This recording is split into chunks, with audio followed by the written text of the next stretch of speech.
things, please. Respect and facts. Go ahead.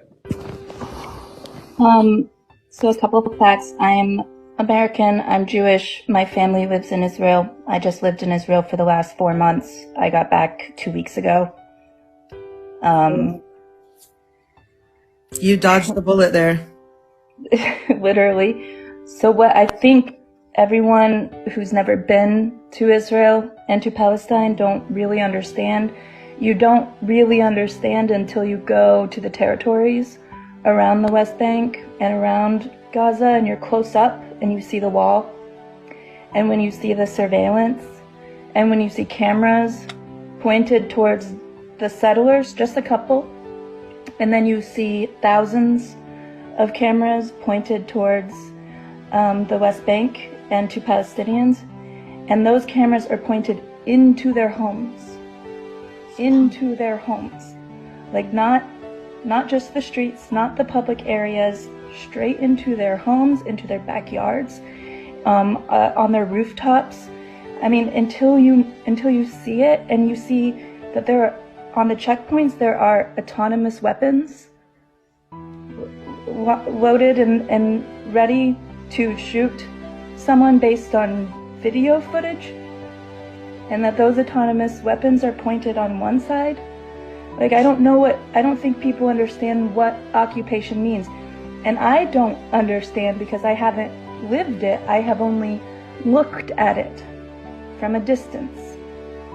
But what I can imagine is if you're a child and you're growing up knowing that the country that you live in hates you and that they are willing to kill you, having never met you in their life based on just a video image, that the facial recognition and the surveillance and the high degree of technology and spyware that they have guarantees that they could pick off Hamas members one by one without ever blanket bombing Palestine.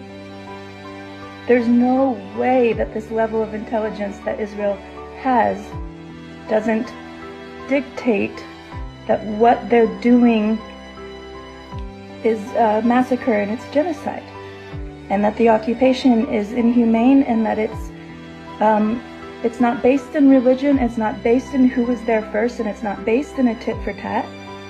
It's white supremacy, and it's dictatorship, and it's power and control and humiliation of a people who have nothing to do with the hostages taken and the people who were brutally murdered. Because yes, that is horrible. Those are my friends. Like, those are people I know.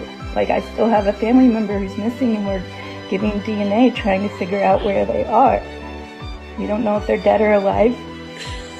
But then also I have Palestinian friends who don't have water, who have for years and years now lost loved ones and children, and have given birth at checkpoints, and who have been humiliated and dehumanized under an occupation and an apartheid, that if you are a child who grows up in that,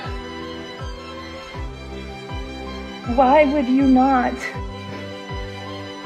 fight for your dignity or stand up for your freaking rights? And if it's about who was there first, then America needs to take a good long look at the reservations that we put all these things Americans into, and the poverty that they live under.